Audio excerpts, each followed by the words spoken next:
Crime de falsificação de remédios e a discussão sobre a inconstitucionalidade do parágrafo 1º, letra B, do artigo 273 do Código Penal, no que se refere à aplicação da pena. Vem comigo para mais uma análise direta ao ponto, para a gente entender toda essa discussão envolvida sobre a desproporcionalidade da pena dessa modalidade de crime relacionada à falsificação de remédios. O artigo 273 do Código Penal traz algumas condutas que tiveram a pena incrementada no ano de 1998 por meio dessa legislação que modificou esse artigo do Código Penal, que ela veio de um contexto em que havia alguns escândalos de falsificação de medicamento. A gente teve o escândalo da pílula de farinha, um escândalo em relação a alguns medicamentos falsificados, inclusive para tratamento de câncer. Então o legislador, de maneira um tanto quanto despreparada, sem técnica, naquilo que a gente chama de direito penal de emergência simbólico, trouxe um aumento da pena para esse tipo de criminalidade, sem levar em consideração aspectos técnicos, científicos, e colocou a pena de 10 a 15 anos, uma pena bem alta. Para se ter uma ideia, a pena mínima do homicídio é 6 anos e a pena mínima do tráfico de drogas é de 5 anos, enquanto aqui a pena mínima é de 10 anos. Além disso, tem 3 modalidades criminosas aqui dentro. A primeira delas está falando do verbo núcleo falsificar, corromper, adulterar ou alterar. A segunda modalidade está aqui no parágrafo 1º, que diz que aplica a mesma pena para quem vende, expõe a venda, tem em depósito ou entrega, distribui a consumo, ou seja, condutas relacionadas à venda desses produtos. E aqui no parágrafo 1º, letra B, temos outras condutas também relacionadas à venda, mas com um outro objeto material. Para que vocês entendam um pouco melhor disso e a partir de então entendam o que é a discussão sobre a inconstitucionalidade dessas penas, eu montei uma tabelinha aqui para a gente poder comparar cada uma dessas 3 modalidades. Conforme eu disse, lá no caput é o ato material de falsificar esse medicamento, de mexer na substância dele. Já no parágrafo 1º, a gente está criminalizando não quem falsificou, quem adulterou, e sim quem está relacionando esse produto a um ato de venda. Então percebam que o objeto material, aqui em relação ao caput e ao parágrafo 1º, tem uma alteração, porque no caput alguém fez uma falsificação e no parágrafo 1º alguém vendeu o produto falsificado. Alguém fez uma corrupção, corrompeu, alguém vendeu um produto corrompido ou colocou à venda.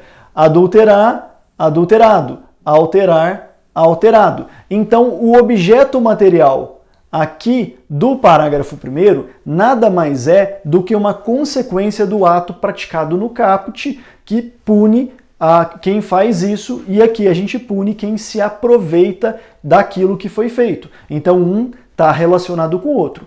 Ambos os crimes estão se relacionando com a proteção da saúde pública, porque a intenção é justamente dar uma pena alta para quem coloca em circulação, seja falsificando ou seja colocando à venda, produtos que podem fazer mal à saúde da coletividade no Brasil. Então tem um certo sentido a pena ser alta. O problema é que aqui no parágrafo 1º, letra B, o legislador trouxe algumas figuras em que ele colocou uma presunção legal de periculosidade para o bem protegido, para o bem jurídico protegido. E aí ele coloca as mesmas condutas aqui do parágrafo 1º, importar, vender, expor à venda, ou seja, correlação com atos de venda. No entanto, aqui não se trata de um produto efetivamente falsificado, adulterado, corrompido. Ou seja, não tem uma periculosidade real, e sim uma periculosidade presumida pelo legislador. O legislador presume que vender um medicamento sem registro no órgão de vigilância sanitária causa mal à saúde. Ele presume isso. que se o medicamento não está registrado na Anvisa, e se devesse estar, ele é um medicamento que vai fazer mal. Só que essa presunção legal não necessariamente corresponde à realidade. Às vezes o remédio ele pode efetivamente não causar mal algum, embora ele não esteja registrado. O problema é que é um crime de perigo abstrato. A gente não precisaria olhar o perigo concreto causado à saúde de alguém. Então, mesmo nessa hipótese do inciso 1 ou na hipótese do inciso 5, que é vender o medicamento de procedência ignorada, ainda que comprovado que mesmo de procedência ignorada ou não registrado na vigilância sanitária, esse produto não causaria mal a ninguém, ainda assim a gente tem um crime, parágrafo 1º, letra B, e punido com rigor, pena de 10 a 15 anos. Com base nisso, justamente pensando nisso, o STJ, desde o HC 239363, vem reconhecendo a inconstitucionalidade de algumas modalidades criminosas do parágrafo 1º, letra B. Principalmente, e aí nesse HC, a modalidade de letra 5, a letra V, que está falando ali na situação do sujeito que vende um medicamento de procedência ignorada.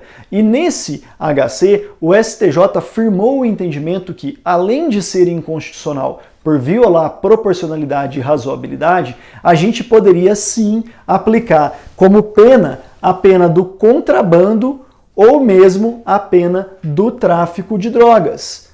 Inclusive com a causa de diminuição lá do parágrafo 4º da Lei de Drogas. Isso porque o STJ compreendeu que você pode aplicar a analogia se ela for favorecer o réu, a analogia in bonam partem. O problema é que o STF normalmente ele não encampava esse posicionamento do STJ pela inconstitucionalidade por violar a proporcionalidade.